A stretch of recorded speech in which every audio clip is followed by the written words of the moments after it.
Hey fellas, Randy Carter here. Hope you guys are having a great summer. It's getting a little warm, starting to feel like summer.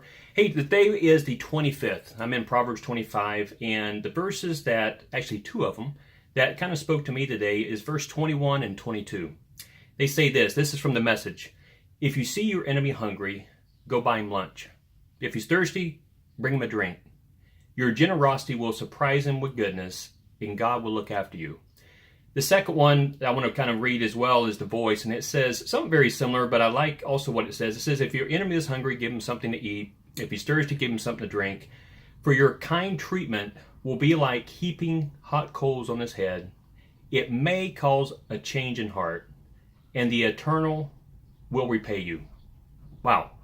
You know, I look at these verses here, and one thing that kind of stands out is, this is the Old Testament, but in the New Testament, Jesus kind of gives us kind of the same commands in that, you know, the two greatest commands: love the Lord your God with all your heart, soul, and mind. And the second one, love your neighbor. Who's your neighbor? Well, it could be literally your neighbor, or it could be an enemy. And I'm just reminded of these verses right here, how we should be treating our enemy. You know, I woke up this morning and after reading this right here, I was thinking, you know, what enemies do I have? Probably some people have wronged me in the past. I'm kind of over that. But ironically, I walk out to my car and I have this beautiful little white piece of paper. See what it says?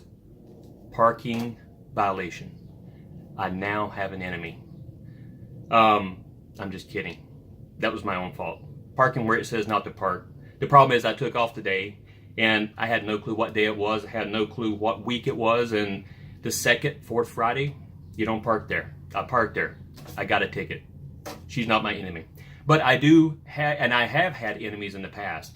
And I think one thing that this right here kind of reminds me of is when it talks about heaping hot coals on their head.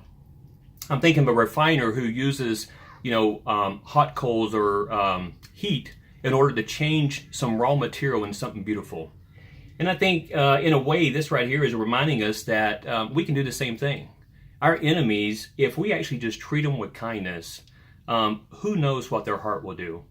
You know, who knows if they will be turning to the Lord and by just seeing Jesus through us.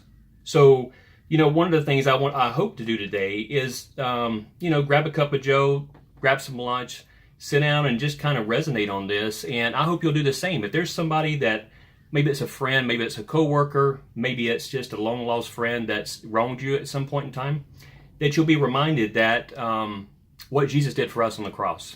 I'm reminded of that. I was that enemy to him. And sometimes I'm still the enemy because I do things not right. But thank the Lord, he forgives me. Hey, I hope you guys are doing well, enjoying the summer, but I can't wait to get back in September and see you guys. God bless.